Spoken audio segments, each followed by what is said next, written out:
మొత్తం మీద ఎక్కడ ఎక్కడ అనుకుంటే మొత్తానికి ఉండి కాన్స్టెన్సీ అనేది కన్ఫర్మ్ అయింది రఘురామ కృష్ణరాజుకి. మనం చాలా కాలం నుంచి చాలా అంటే నెల రోజుల క్రితం మనం దాదాపుగా దీన్ని అప్రూవ్ అంటే ఈ న్యూస్ ఇచ్చాం. నెల రోజులు కాదు కానీ ఏప్రిల్ ఫస్ట్ వీక్ లోనే చెప్పాం రఘురామ కృష్ణరాజు ఉండే కన్ఫర్మ్ అవుతుందని. ఆయనకి అదే కన్ఫర్మ్ అయింది మొత్తానికి.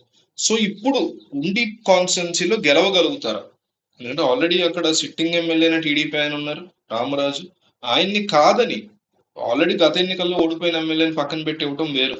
23 ఎమ్మెల్యేలు మాత్రమే తెచ్చుకున్న టైంలో గెలిచిన ఎమ్మెల్యే అనే వ్యక్తి, ఆ 23 మంది ఎమ్మెల్యే ఎవరు ఉన్నారో వాళ్ళు చాలా ఇంపార్టెంట్ నిజంగా ఏ పార్టీకైనా.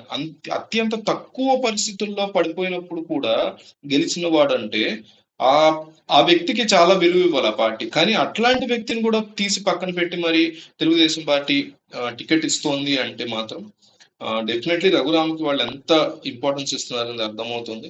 సో ఇక్కడ 3 పాజిటివ్లు 3 నెగిటివ్లు ఉన్నాయి. ఈయన గెలవగలుగుతారా లేదా రఘురామ్ ఈ ప్రాంతంలో అనేది. ముఖ్యంగా ఒక పాజిటివ్ ఒక నెగిటివ్ ఇట్లా మాట్లాడుకుందాం మనం. సో ఫస్ట్ నేను పాజిటివ్ మాట్లాడదలుచుకున్నా.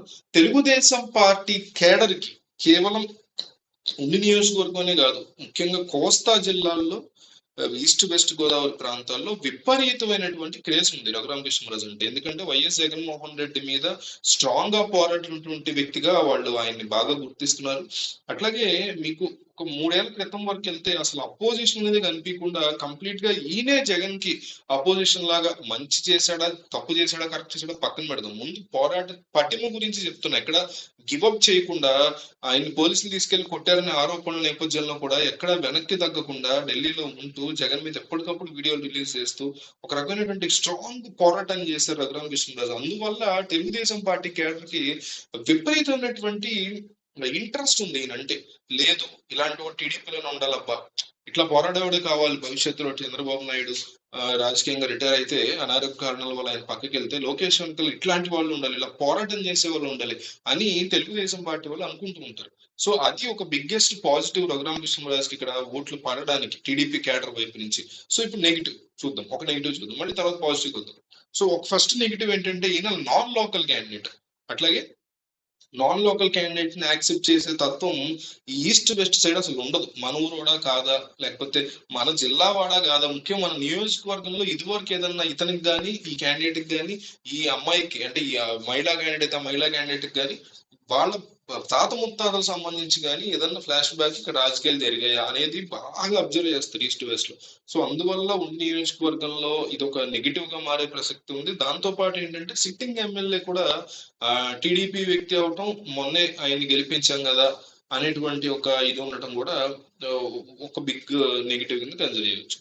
సార్ మళ్ళీ ఇక పాజిటివ్ వద్దాం, ఒక నెగిటివ్ పాజిటివ్ చెప్పుకుంటున్నాం కదా. సో ఇంకొక పాజిటివ్ ఏంటంటే 2019 ఎన్నికల్లో 10,000 మెజారిటీ వచ్చింది. ఏ లెక్కన వచ్చింది? సిపిఐ కోత పడింది, సీట్ల కోత. సిపిఐకి ఇక్కడ ఏకంగా 24,000 ఓట్ల వరకు వస్తే అలాంటి పరిస్థితుల్లో కూడా తెలుగుదేశం పార్టీ క్యాండిడేట్, పైగా జగన్మోహన్ రెడ్డి గాలి విపరీతంగా వేసినటువంటి గాలి, ఆ టైంలో కూడా సిపిఐ 24,000 కోత వేసింది. జగన్మోహన్ రెడ్డి విపరీతమైన గాలిలో ఓట్లు ఆయనకి ఆ పార్టీకి పడ్డాయి. అయినా కానీ రామరాజుకి 10,000 మెజారిటీ వచ్చింది, అంటే 80,000 చిల్లర ఓట్లన్నీ వచ్చాయి. సో 10,000 మెజారిటీ అంత పెద్ద గాల్లోనే వచ్చింది. సో డెఫినెట్లీ తెలుగుదేశం పార్టీకి ఇక్కడ గట్టి బలం ఉంది. సిపిఐ కూడా ఈసారి యాక్టివ్ లేదు. ఒకవేళ సిపిఐ ఓట్లున్నా ఈసారి వైసీపీకి పడితే తప్ప టీడీపీకి పడే కట్ అవుతాయి తప్ప తెలుగుదేశం నుంచి కట్ అయ్యే ప్రసక్తి లేదు సిపిఐకి ఇక్కడ అంటున్నారు. కాబట్టి ఇది కూడా బిగ్గెస్ట్ ఫ్యాక్టర్. అంత పెద్ద జగన్ గాలిలోనే 80,000 ఓట్లు 10,000 మెజారిటీ సాధించుకోగలిగారంటే ఈ ప్రాంతంలో తెలుగుదేశం పార్టీకి ఇది కంచుకోట. సో ఈ కంచుకోటని ఇస్తున్నారు చంద్రబాబు నాయుడు రఘురామ కృష్ణరాజుకి. సో ఇది సెకండ్ బిగ్గెస్ట్ పాజిటివ్.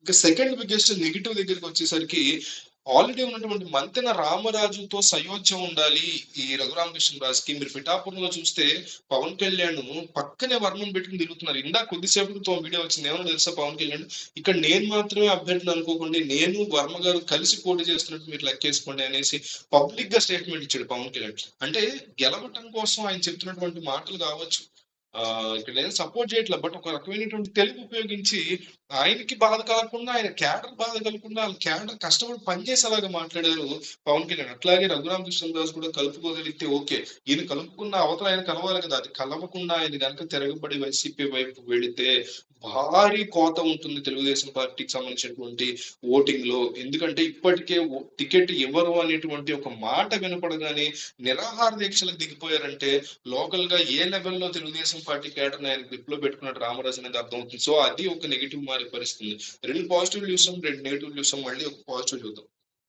సో, క్షత్రియ సామాజిక వర్గం ఓట్లు ఇక్కడ బాగా ఎక్కువగా ఉన్నాయి. ఈ సామాజిక వర్గం వాళ్ళకి రఘురామకృష్ణరాజు ఒక హీరో.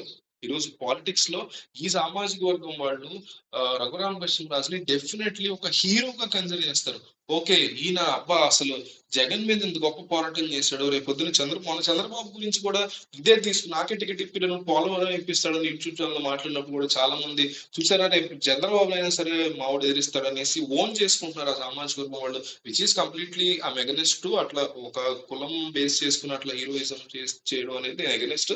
బట్ నేను ప్రాక్టికల్‌గా పాజిటివ్స్, నెగెటివ్స్ చెప్తున్నా కాబట్టి చెప్తున్నా. సో, ఓన్ చేసుకున్నారు. ఈ ప్రాంతంలో ఆ సామాజిక ఓట్లు చాలా ఉన్నాయి.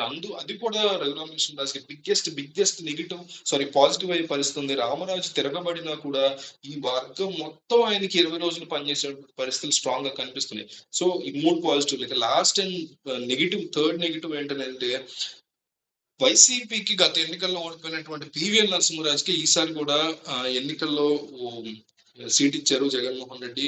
సో 2 సార్లు, 3 సార్లు పోటీ చేసి ఓడిపోయినటువంటి పీవీఎల్ మీద డెఫినెట్లీ సింపతి అనేది వర్కౌట్ అయితే మాత్రం రఘురామకృష్ణరాజుకి పెద్ద తలకాయ మారుతుంది. ఆహ్, ఒక్కసారి ఛాన్స్ ఇస్తే పోతుంది కదా! ఇన్నాళ్ళు టీడీపీకి ఇచ్చాం కదా! ఎందుకంటే 2014లో కూడా టీడీపీయే గెలిచిందక్కడ. 2019లో క్యాండిడేట్ మారారు. వేరే క్యాండిడేట్ పోటీ చేశారు. తర్వాత రామరాజు 19లో గెలిచాడు జగన్ గాలిలో కూడా. జగన్ గాలిలో కూడా టీడీపీకి ఇచ్చాం కదా! అంతకుముందు 14లో కూడా టీడీపీకి ఇచ్చాం కదా! సో ఈ ఒక్కసారికి మన పీవీఎల్ నరసింహరాజు గారికి ఇద్దాం. అవతల వాళ్ళిద్దరు కొట్టుకుంటున్నారు కదా! రఘురామకృష్ణరాజు, రామరాజు. ఈసారి ఈయనకి ఇచ్చి చూద్దాం అని గనక లోకల్ పీపుల్ అనుకున్నారంటే మాత్రం పెద్ద పెద్ద తలకాయ నొప్పి అయిపోతుంది తెలుగుదేశం పార్టీకి. సో ఈ 3 పాజిటివ్‌లు, ఈ 3 నెగెటివ్‌లు నేను అనుకున్నవి చెప్పా. టైం లేకపోవడం వల్ల లిమిటెడ్‌గా చెప్పా. సో మీకు ఇంకేదన్నా ఐడియా ఉంటే దాని గురించి మీరు కామెంట్ చేయండి.